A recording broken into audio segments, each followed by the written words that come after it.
the City of Toronto and the Peel region will be allowed to enter Stage 2. Starting Wednesday, you can finally get your hair cut or sit out on a patio as Toronto and Peel region get the green light to head into Stage 2 of the province's reopening plan. This move brings them in line with the rest of the GTA. It also means there's just one public health unit in the province not approved for Stage 2. Our Queen's Park reporter Mike Crawley has the story. After more than 3 months shut, the shopping malls of Toronto, Mississauga and Brampton will be allowed to open their doors on Wednesday. Hair salons also get the green light, along with swimming pools and restaurant patios, putting Toronto and Peel on a par with the rest of the GTA and nearly everywhere else in Ontario. We're beating this virus. Everyone's efforts are paying off. We're seeing it in the numbers again today. How did Toronto get to this stage? After new cases peaked in April, May was a bit of a roller coaster, but since the beginning of June, the trend has been steadily downward. I do not believe it is a moment too soon from a public health standpoint, but it also can't come a moment too soon for people and for businesses in the City of Toronto. The mayor says Toronto's splash pads will open right away on Wednesday. Outdoor pools will follow on Friday and Saturday, and wading pools from the 1st of July. Day camps can start running anytime. Museums, galleries, and the zoo can all open. With all these new freedoms, health officials are urging people to stick with physical distancing and other prevention measures. The reality is that COVID-19 remains in our community, and we need to learn to live with it. The change means the only public health unit in the province left at Stage 1 is Windsor-Essex, where agricultural workers make up the vast bulk of recent cases. Farmers just aren't cooperating. They aren't sending out the people to get tested. We got to bang our heads off the wall and figure out why. The question now in many parts of Ontario is, when can they move ahead to Stage 3? That would allow pretty much everything to resume, except mass gatherings like concerts or sports events. The health minister says the province needs more time to assess how Stage 2 is affecting the spread of the virus. Mike Crawley, CBC News, Toronto. Family members of Ijaz Chowdhury are calling for the officer who shot and killed him to be fired. The 62-year-old man is the third Canadian in the last month to be killed after police carried out what they call a wellness check. Talia Ritchie joins us live now. And Talia, the family is still holding demonstrations tonight. That's right, Dwight. Actually, just a moment ago, around 200 protesters had completely shut down this intersection. They just started walking again up Derry Road. The family wants accountability, and they say protests like this one will not stop until they feel there's been justice. Now, today, Peel Regional Police confirmed that their mobile crisis rapid response team, which launched in January specifically to deal with mental health calls, was not present at the scene on Saturday. They say that those teams were dealing with other calls. But Ijaz's death now has the community and experts wanting to revisit whether armed police officers should be the first to respond to mental health calls. And a warning that some of the video you're about to see is graphic. This needs immediate action now. Loved ones of Ijaz Ahmed Chowdhury haven't taken much time to mourn or sleep since Saturday. For 2 days now, they've been holding demonstrations, calling for answers after a call for help ended in Chowdhury's death. The family wants a public inquiry and for the officer who shot him to be fired. The 62-year-old was a father of 4 and had schizophrenia. My uncle was a harmless man. He had no power to hurt anyone. He could barely breathe at times. The family says they called a non-emergency helpline on Saturday and that it was paramedics who called police when they spotted a pocket knife. The SIU says when officers arrived, Chowdhury barricaded himself in the apartment and police entered when communication with him stopped. The statement says officers used a taser and plastic bullets before discharging a firearm multiple times. Video taken by a witness shows the moment police entered Chowdhury's residence where he was alone. Officers can be heard shouting at Chowdhury in English, a language his family says he didn't understand. Police say they believe Chowdhury had a weapon and was a danger to himself. My uncle had a pocket knife, which he kept in his pocket because he felt that the police was out to get him. Experts say there needs to be a total revamp of the system to deal with mental health calls differently. Our organization, Toronto Police Accountability Coalition, has been asking the Toronto Police Board for the last 10 years to have a team of a plainclothes officer and a mental health nurse attend as first responders at every call where, in fact, there's someone in mental crisis. The board has consistently refused, and they've said, no, we've got to send the armed uniformed officers first. This criminologist believes police funding needs to be reevaluated based on the types of calls they receive. The police themselves will tell you, and this is what other reports have also shown looking at the police, that their primary competency is not to work as counselors or to work with people who are in distress. So there's a recognition that this is not an appropriate role for them to responding to in many situations, and that we need alternatives. Defund the police! The family agrees. They hope their tireless protesting provokes change. His 7-year-old son is sitting at home waiting for his father to come home because he thought he went to the hospital. The protesters I spoke with earlier say they plan to continue rallying throughout the night. Meanwhile, the SIU investigation is still ongoing. Dwight? Talia, thank you. A Halton police officer has been suspended after a video showing the officer pushing a young man surfaced online. This witness video shows the incident where it appears the officer pushed and hit the young person in Oakville. After the video surfaced, the Halton police chief said the officer was suspended from duty with pay, which is in accordance with the Police Services Act of Ontario. In a statement, the chief said he is hoping other options will be provided in a new Police Services Act.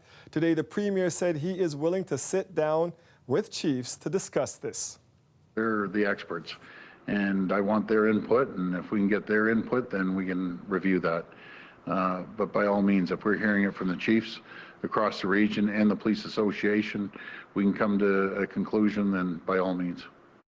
The chief also wrote that he is extremely concerned about what he saw in the video, particularly the actions of all 4 officers who were present at the time of the incident. CBC News has exclusive details tonight about the investigation into a Toronto police officer with alleged ties to corruption in the GTA's towing industry. The officer is accused of conspiring with organized criminals to scoop up towing jobs at accident scenes and then to drum up clients for his own business venture. John Lancaster has more. Today, Toronto's police chief revealed more about the 10-month probe dubbed Project Overhaul. This anti-corruption investigation has resulted in more than 50 charges against 11 individuals, one of whom is a member of the Toronto Police Service.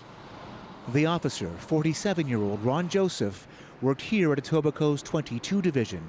He's accused of breach of trust and being part of a criminal organization. He allegedly helped the group by providing them with a stolen police radio. That was increasingly important, police sources tell CBC News, because of the lack of traffic and lucrative accident scenes due to COVID-19.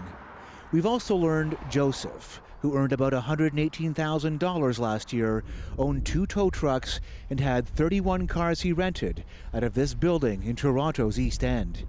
He had alleged ties to 3 towing companies, Maximum, Nationwide, and King's Highway Towing. The officer would receive monetary compensation for the tow trucks. He would receive kickbacks for the tips he provided, and he would receive referrals to his car rental agency. Police have been targeting the tow industry for months. In May, York police announced 30 arrests, some relating to the murder of a tow truck driver and the torching of rival tow trucks. Back in Toronto, investigators say their work isn't done yet. I'm concerned about the fact that we have police radios in circulation. That is concerning. But as far as the team of investigators are concerned, they will simply go where the evidence takes them, including their own backyard. John Lancaster, CBC News, Toronto. Some posters with white supremacist messaging have been spotted in the Bloor West Village. They are similar to the ones we've seen pop up in other neighborhoods in the past. As our Ali Shirsan reports, residents are calling them out as racist and unacceptable. So Saturday morning, I was walking basically just down along Bloor, just on a bit of a whim. As I was coming, I think the first thing that I saw was one of these stickers on The pedestrian crossing signal, like over there, stuck to the front of it. Never apologized for being white, I think was that one. Then I saw another one, and I got more angry. As I was walking down here, I saw another one after that, and it was stuck to a parking meter, and I just decided, like, that's enough of that. I started to take photos of them and rip them off as I walked along. Brady Bruneau saw at least 25 of these white supremacist posters and stickers along his walk. Some appeared to be fresh, others had been there a while. Some stickers donned the 100 Handers logo, an alt-right group known for similar sticker campaigns in Europe. They're really transparent. The ones that I was seeing were really obvious what it was trying to get across.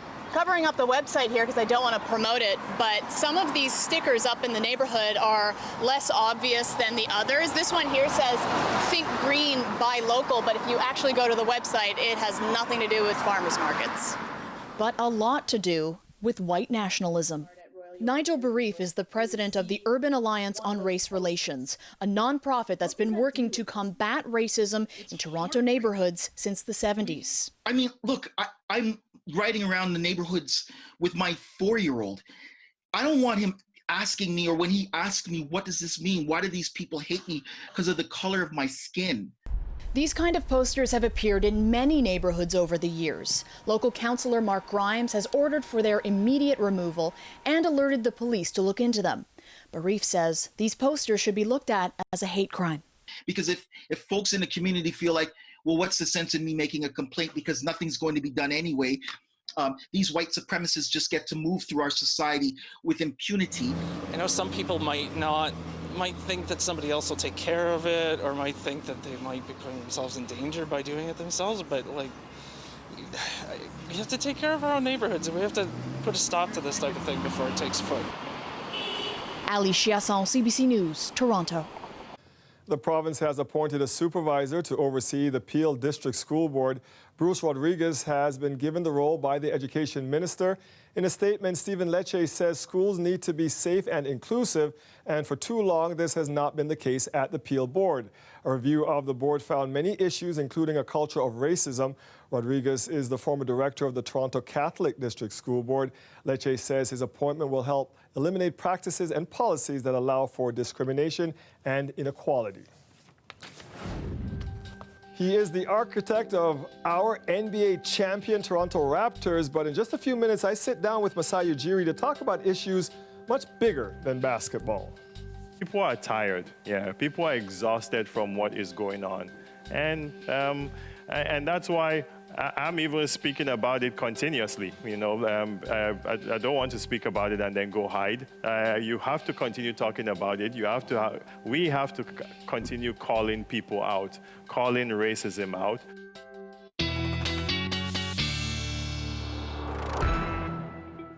We couldn't have asked for a better Father's Day, Nick. Yeah, no kidding, eh? Yeah, beautiful weekend. We had a beautiful day today as well. A few rain showers to talk about, but by and large, we've had lots of hot weather in the forecast. I shouldn't say the forecast, but lots of hot weather over the weekend, and also lots of humidity as well. So let's get right into it. Temperatures right now sitting at 29 degrees in the city of Toronto, with the humidex, though, feels closer to about 36, and it's about as high as it's been through the day today. Yeah, some of the most hot and humid weather actually sitting right around the Golden Horseshoe. And with that, we've got heat warnings in effect from Environment Canada still right around the Golden Horseshoe. That should come to an end tonight. However, in the meanwhile, we're still looking at that heat in place. Now, it has triggered off a few showers and thunderstorms. Now, you may or may not have seen them. Most of the thunderstorm activity sitting closer to the Niagara region. We've seen a few spotty showers out toward the Hamilton, Burlington, Oakville area. It looks like it's kind of tapered off over here a little bit. But as we move through the forecast tonight, those will taper off. Tomorrow morning, we're looking at just some cloud cover. And then by about noon, we start to see the effects of a cold front that's going to roll through. Expect showers and thunderstorms through the day tomorrow, and that'll carry us through all the way through until tomorrow night. And then as we head through the rest of the week, a bit of relief in the forecast. For now, though, here's a look at the next 24 hours. 27 degrees tonight, the chance of a few showers, 19 and muggy through the overnight, and then thunderstorms for tomorrow. Your full forecast coming up in just a bit. We will check back with you in a little bit. Thank you, Nick. You bet. The weather is brought to you by Trane, the most reliable heating and cooling brand. We test, so it runs. It's hard to stop a train. The Toronto Raptors are heading south for the restart of the NBA season. Some players and staff touched down in Florida today.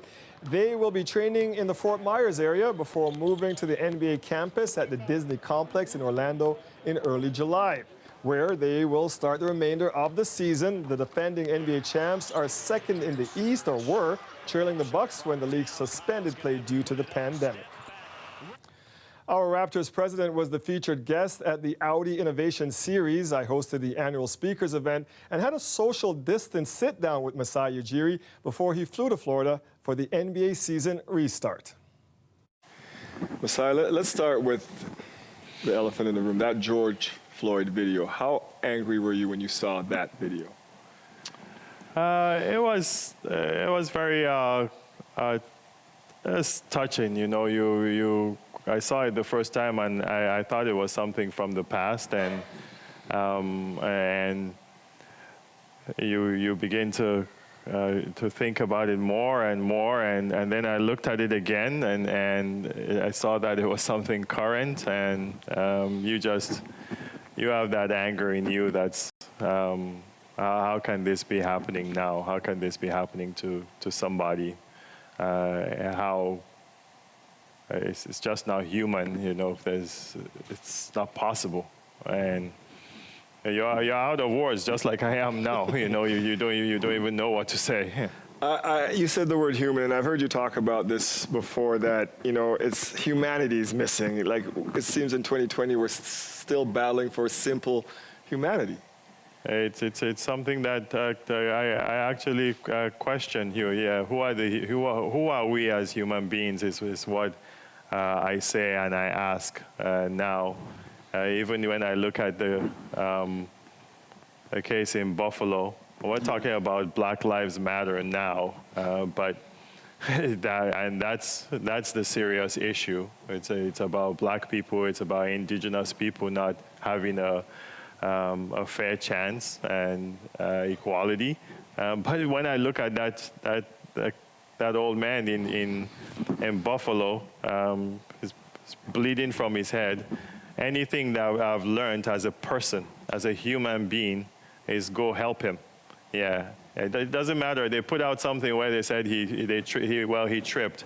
Well, any old man that trips, you help him. And the video shows he did not trip. Yes. So even if he tripped, let's just give them the benefit of the doubt. And he tripped, okay, and he's on the floor. You help an old man. Yeah. And then 57 of them quit, or if they why maybe there's more. I wish them good luck, because they should question themselves as human beings. Yeah, if you quit because you didn't help an old man, and I don't know what to say to you. It's all about the human in us, the humanity in us. And we shouldn't be still fighting to be recognized as humans at this stage in the game.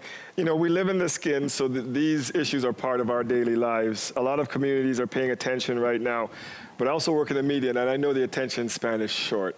How important is it that we take advantage of the promises that are being made now to affect change? Because people are really paying attention. We've been screaming a long time, but right now, anti-Black racism is being paid attention by the corporate world, by the social world, pretty much by everybody right now. I know you've been a huge advocate for this for years. We've recognized that, and it's awesome that you speak for Black people. We can't stop, and this is a huge opportunity, but it's also a huge opportunity for white people to speak to, because you can almost say there is wrong here. People have done wrong. But it's a time for everybody to open up. It really is a time to share experiences now and to go out now and figure out a way to make it better. Because when I look at a lot of those protesters, I see a lot of Black people, but I see a lot of white people protesting too. Yes. And the gentleman in Buffalo obviously was an ally. Yes, these are all allies that I think are tired. People are tired. Yeah, people are exhausted from what is going on, And that's why I'm even speaking about it continuously. You know, I don't want to speak about it and then go hide. You have to continue talking about it. We have to continue calling people out, calling racism out, and then finding plans, finding policies, finding ways to make this easier for Black people, and in Canada for Indigenous people too. And I mean, you've been doing the same work with Giants of Africa. We think it's about basketball, but it's about a lot more than basketball. There's a lot of life lessons that these young people are going to learn that's going to help them in their future, whether they make it to the NBA or not. And a lot of them are not going to make it to the NBA, but they have the passion for life. Yeah, and this is where we have to encourage youth. This is where we have to encourage women. We have to encourage young girls. We have to encourage young boys. They are the future, right? They are the leaders of tomorrow, and they are seeing it in a different way now. I always say that you can't change the minds of 50-year-olds, 60-year-olds. We can help create a path. And what's that language we're using? You know, what's the message? What's our ways of teaching? It's really important now that we send these messages. I don't know how to teach my kids right now. I'm trying to learn how to teach my kids about racism and what to expect. And the first thing that comes to my mind is to teach them and emphasize humanity, okay? And so I have to teach them and tell them about being good to another person regardless of what color their skin is. I can't get in depth with they're 4 years old and 6 years old. I can't get in depth into 500 years ago and what slavery was and all that. But as a human being, I want my kids to be good to people. It doesn't matter who you are in life. I want them to be very good to people in their class, people in their friends, their neighbors. When we go to Africa, be anywhere that you are, in America, in Canada, that's the way you should be as a human being. I think if we all live by those principles, this world will be a much better place. Appreciate your time. Thank you. Thank you. Thank you. And I told him to stay. Don't let other teams in the NBA steal him away. When we come back, why has the Thorncliffe Park neighborhood been more vulnerable to COVID-19 than the rest of Toronto? If we can get a better sense of the actual numbers in this community, we can ensure that there isn't a large outbreak that impacts the community severely.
The coronavirus has continued to hit some communities harder than others, and Toronto's Thorncliffe Park is one of them. Thorncliffe Park is one of our city's most densely populated neighborhoods. More than 90% of residents live in high-rise apartments. Close to half are considered low income. Vicodopia looks at how the vulnerable community is managing. Shafto Sharipova feeds her 18-year-old autistic son Ayub lunch. 8 people and 3 generations live in this apartment unit. It feels even smaller since construction crews tore out the balconies last year. Majority of our buildings like overcrowded with the children, so many families have 3+ children in family. And majority families are extended, so they live there with their parents, so we have lots of seniors in this building. So those families, yes, they were struggling. A doctor in Tajikistan, she's emerged as a community leader here during this pandemic. Okay, hi everyone, assalamu alaikum. Helping feed families, encouraging people to get tested for COVID-19, and dealing with the repercussions of isolation. I know like maybe 2 families who, from where women experienced domestic violence and they moved to shelter. At a nearby warehouse, a new food bank delivery service. When pandemic closures began in March, people lost their jobs, which were often in the service industry or gig economy. So there was a significant loss of income that hit the community that was already struggling with poverty. So we heard there was a need for food. For those who continue to work, crowded housing puts them at higher risk of infecting others. So health authorities and community groups quickly realized to avert an outbreak disaster, they'd need to bring testing to Thorncliffe Park. If we can get a better sense of the actual numbers in this community, we can ensure that there isn't a large outbreak that impacts the community severely. So far, Thorncliffe Park has avoided that large outbreak, though the rate of infection is still higher than nearby neighborhoods. A lot still isn't known about treating or preventing COVID-19, but there's now little doubt about who's among the most susceptible. Vicodopia, CBC News, Toronto. Nurses held a rally at Queen's Park this morning protesting a bill that caps wage increases for public sector workers. Today, nurses are here because we feel undervalued, unappreciated, and though we get recognized as heroes, we're not treated as such. We don't care about the pandemic pay. We're here because we want gender equality, we want equity, and we want to be exempted from Bill 124. The crowd marched down University Avenue before making their way back to Queen's Park, urging the government to abolish Bill 124. The bill limits pay increases to 1% for the next 3 years. Protesters say that the bill is unconstitutional and violates collective bargaining rights. They also point out police and firefighters are exempt from this bill, but nurses and teachers are not. They say the bill targets female-dominated workforces. When we come back, what is it like to be the last region in the province to go to stage 2 of reopening? We head to Windsor to find out. Plus, summer is officially here, and today some Toronto beaches are officially open to the public, but that didn't stop hundreds from flocking to the shores of Lake Ontario this past weekend. We'll have more on the crowds and what's being done to control them coming up next.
Because of the progress we've made so far, I'm able to announce today that more of Ontario will be joining Stage 2 this Wednesday.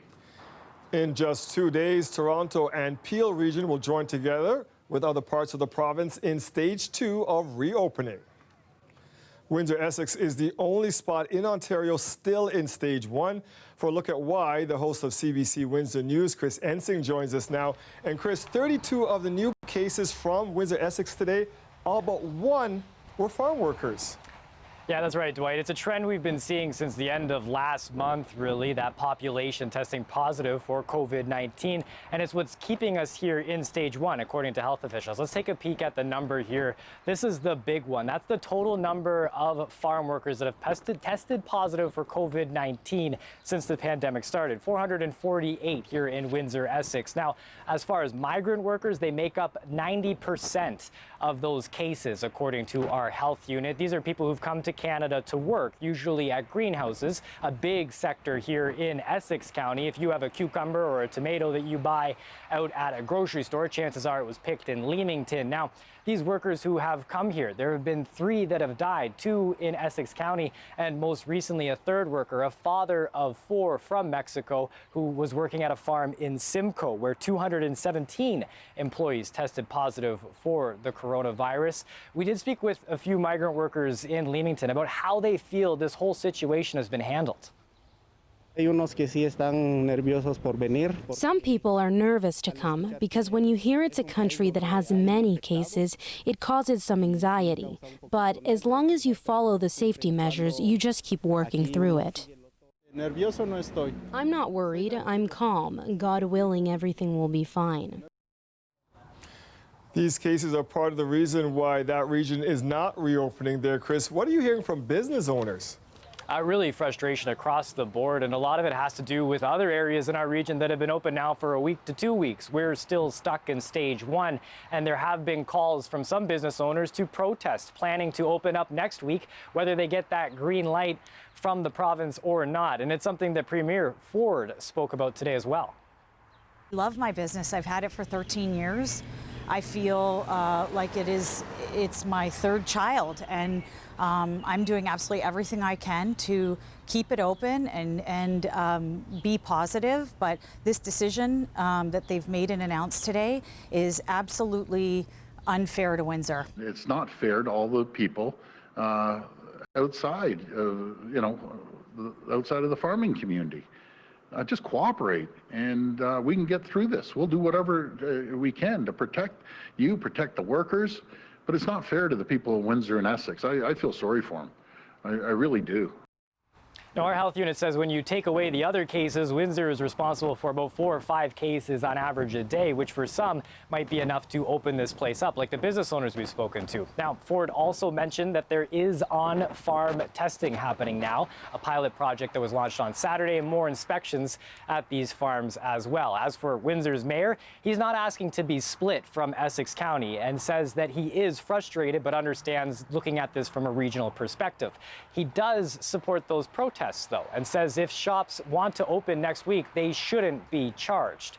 All of this is really a developing story that we've been following closely out here. Dwight. Chris Ensing joining us from Windsor tonight. Chris, thank you. Some drivers-to-be are one step closer to getting on the road as drive test centers across the province reopened today. 5:10, it was maybe 5 of us, 6 of us, and then when I turn around at maybe 5:45, the line goes all the way past to the next plaza. It's crazy.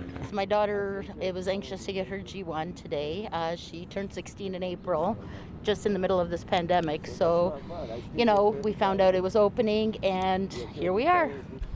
Lineups were long this morning. Look at that as centers open for limited services for the first time since early March. And to avoid crowding, they are staggering customers based on when they were born. So people with birthdays from January to June are allowed to visit this week. Those born July to December can visit next. Alternating weeks will continue until the centers can fully reopen without restrictions.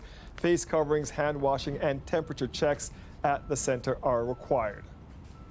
After swarms of people took to Toronto's beaches this weekend to beat the heat, the city started staffing them with lifeguards today. As always, the lifeguards are there to keep people safe around the water, but they are not there to make sure they are physical distancing, which is also a safety concern right now.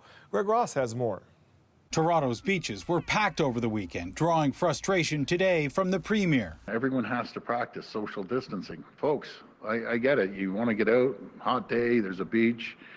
We got to maybe come up with better protocols. Today, the beaches were far less crowded. I couldn't imagine being here. Vanessa Dorrego went to Woodbine Beach today, avoiding the crowds over the weekend. She says the city may have to step in if people aren't respecting each other's space. She wouldn't be opposed to seeing fines handed out. It's going to just keep getting worse until they, I guess, implement something, because it was nuts. Today, the mayor said the city will deploy more bylaw officers to beaches, but they will be there primarily to educate people rather than to hand out tickets. The notion of somehow policing every single inch of beach when we have miles upon kilometer of beaches in Toronto is just not going to be possible. The mayor says they were able to help people physically distance in parks by drawing circles in the grass. He wants people to use the same concept at the beach. Hopefully people can draw their own circles and can draw their own conclusions as to what the right thing to do is. With the city moving into stage 2 of reopening, the mayor says he hopes by next weekend people will have other ways to beat the heat, like enjoying a drink on the patio. Greg Ross, CBC News, Toronto. Definitely beach weather this weekend, but we do have to keep our distance still for a little while no longer. kidding. You know what, Dwight? This weekend was actually my wedding anniversary, and congrats. we were down in Niagara, and it just happened that they had opened up the wineries and the restaurants on that day. So we got a chance to get outside and sit on a patio and have a dinner. Nice. And I will tell you, we didn't realize how much we missed it until we actually did it. So I look forward to it. But of course, with social distancing. All right, let's get into the heat here. Of course, that's a big reason why everybody was out at the beaches, the heat and the humidity throughout the weekend. Still sitting at 29 degrees right now in the city of Toronto with the humidex, as I mentioned, 36 earlier. There's a look at some of the other humidex values across the region. We've got heat warnings in effect for tonight, although I think that'll probably be dropped by tomorrow morning, or if not tomorrow morning, certainly by the afternoon. And that's because of this. A cold front that's going to move through the GTA. Now, still a few spotty showers in the area. There is a chance we're going to see some spotty showers tonight, but it looks like most of it has dissipated. Again, wouldn't totally rule out seeing a spotty shower tonight. Into tomorrow, though, starts out dry as we head through about the noon hour. That's when we're looking at rainfall and thunderstorms moving through the GTA. It lasts through the afternoon, kind of tapers off as we head through tomorrow night. And then into Wednesday, the few scattered showers, but by and large should stay dry Wednesday into Thursday. If we see anything, it'll be very light. In terms of accumulations, it does look like there is a band of heavier rainfall that'll stretch through the region, so some areas could see locally heavy rainfall with this, but in general, about 20 millimeters of rain. And again, this comes in thunderstorms. It's hard to pinpoint exactly how much you can expect to see because thunderstorms, as you know, generally pretty small compared to sort of large spread events. And so some areas will see more than others, but by and large, about 20 millimeters of rain, locally heavier amounts.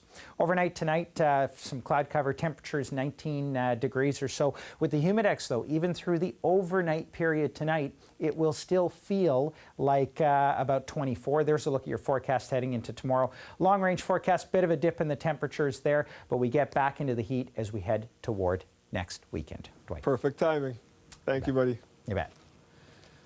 Justin Trudeau is pushing back at criticism from China. He says its decision to detain and charge 2 Canadians is political.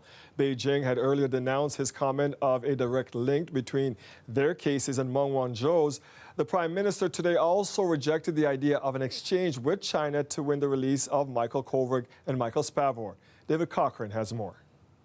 We've continued to stand up for Canadian interests and Canadian values every step of the way. The Prime Minister has been repeating a version of that line for 18 months, but there's no sign Beijing is even listening. Michael Spavor and Michael Kovrig are still in detention, now facing charges of espionage, widely viewed as hostages to secure the release of Huawei executive Meng Wanzhou. It has been obvious from the beginning that this was a political decision made by the Chinese government, and we deplore it and have from the very beginning. It's clear how Canada sees things, equally clear China sees them differently.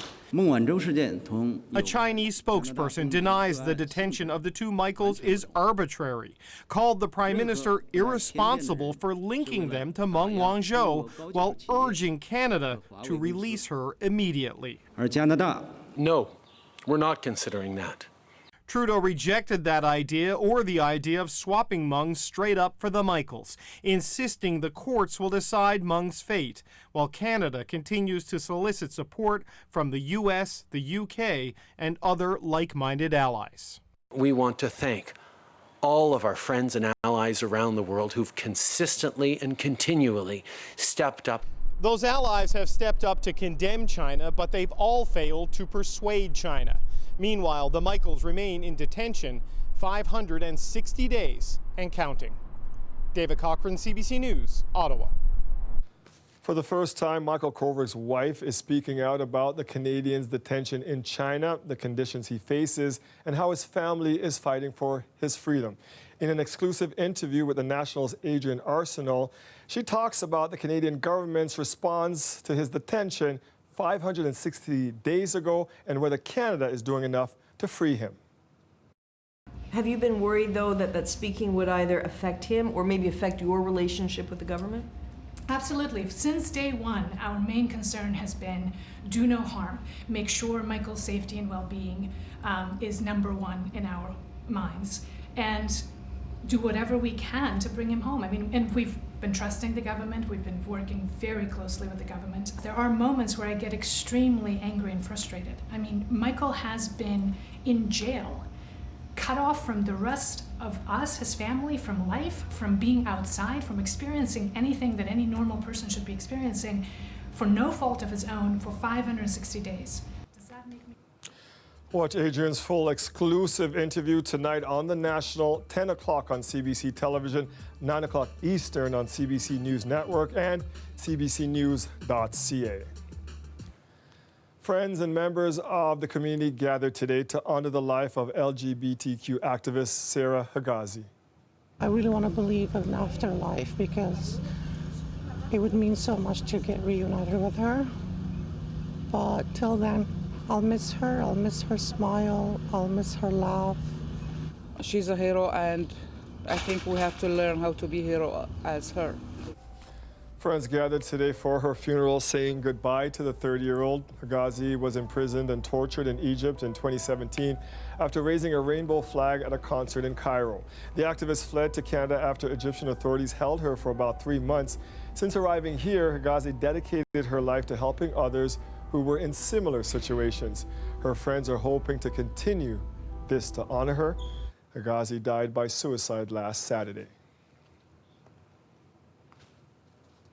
When you do testing to that extent, you're going to find more people, you're going to find more cases. So I said to my people, slow the testing down, please.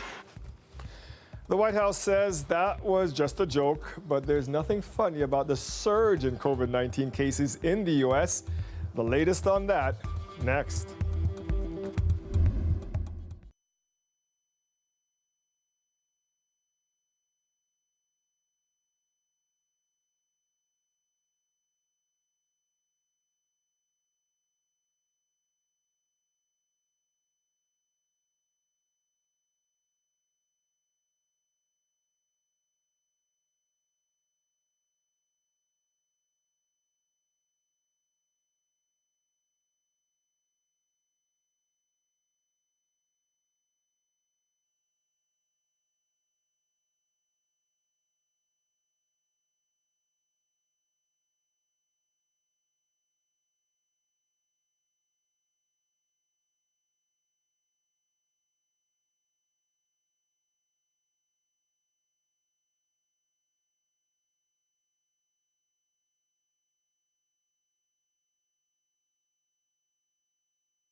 One day after a record number of new COVID-19 cases, the World Health Organization is sounding a new alarm about the pandemic.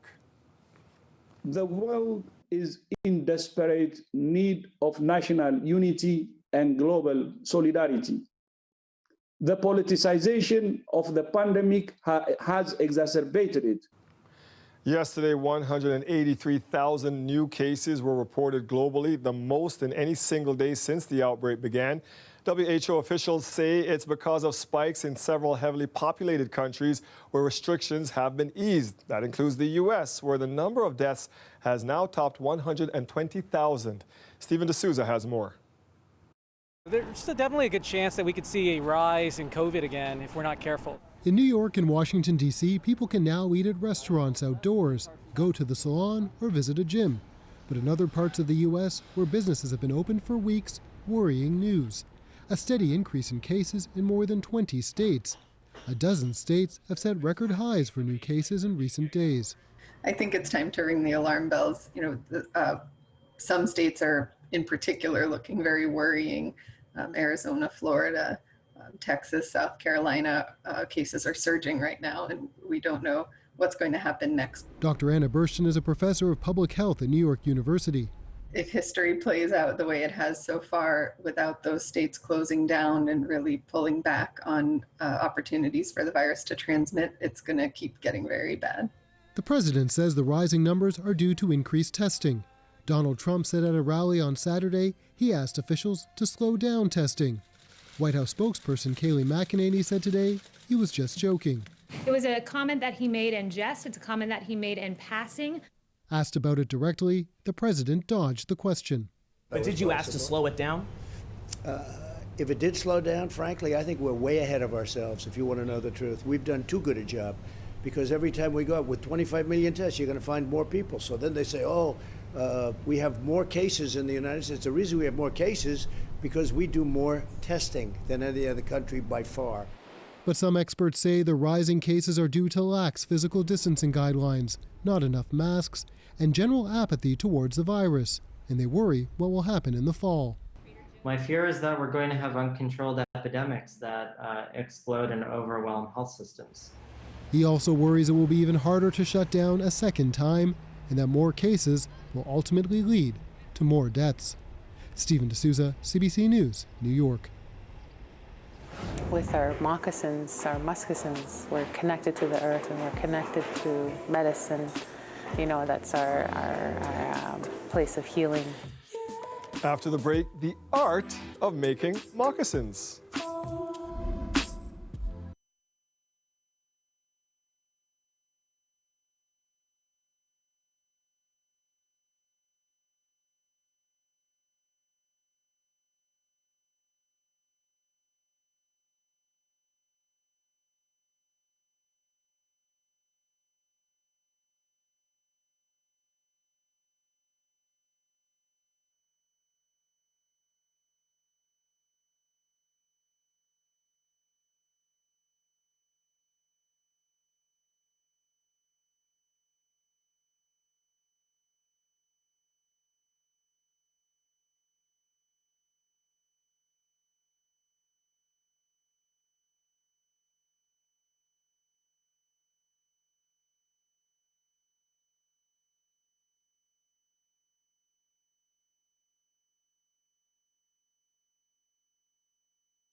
At the Bata Shoe Museum, not only can you learn about the history of footwear, but now you can also learn how to make some.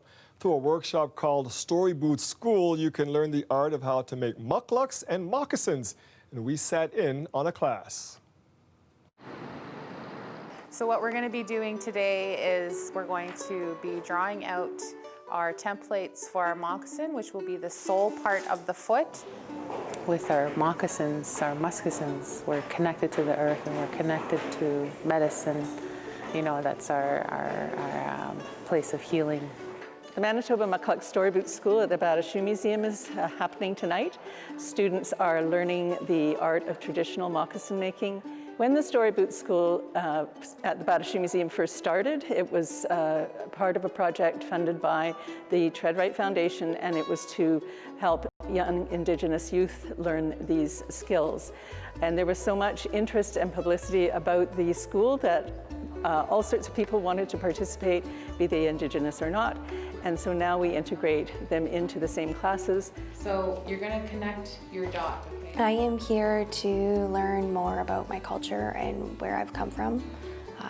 Some of my family members don't know how to bead, so this is me branching out and learning myself. By making my own moccasins, I'm learning more about my history, and I will be able to showcase where I come from by wearing these moccasins. For me, it just means that, you know, my ancestors, everything that they've encountered and endured in their lives and things that they've learned, I believe that it's passed on through our DNA. It's in our memory, in our blood memory, to have these skills and work with our hands, you know, and it's just, it's important for our culture. They say that when the culture dies within a society of people, that's when the people have become extinct. So if the knowledge keepers don't pass down the information or the history, then it will be lost, because our teachings are all through oral. Most of our teachings aren't written down. So if nobody passes along the traditions, then we won't have them for the future. Programs like this allow for what I call reconciliation light, which is the conversations that happen while you're doing something, while you're learning to bead, while you're learning your history. And I think it's really important and necessary for those opportunities to exist so we can be stronger in the future and know who we are. It's a wonderful way for everyone to learn these Indigenous skills, and it helps them to get to know each other, and we kind of call it reconciliation stitch by stitch. Memories of my soapstone carving back in grade 3. That didn't work out too. I think I might have been better at the moccasins than I was at that soapstone carving. Yeah, pretty cool stuff for sure. I think after all that work, though, I wouldn't want to put them on, but anyway, really cool project. We talked about the showers and the thunderstorms that are going to roll through tomorrow. Let's talk about tonight a little bit. I mentioned that we still have the chance of seeing a few showers. We're seeing that just sort of out toward the Kitchener area right now. Again, some of these could move through the GTA tonight. These are just pop-up cells. So they are in the forecast for this evening. They'll dissipate for tonight. And then tonight, still a muggy night, 19 degrees with the humidex. Feels like 24 through the overnight. And then tomorrow, we've got thunderstorms in the forecast for us, 27 degrees and a bit of relief after that. Nick, I hope the little guy took care of you for Father's Day, buddy. He did. Excellent. Yeah. Glad to hear it. Yeah. Thank you, sir. That is our show for tonight. Thank you very much for joining us. Mike Wise has your next local news tonight at 11, right after the National. We will see you back here tomorrow at 6. Stay safe and have a great night, everybody.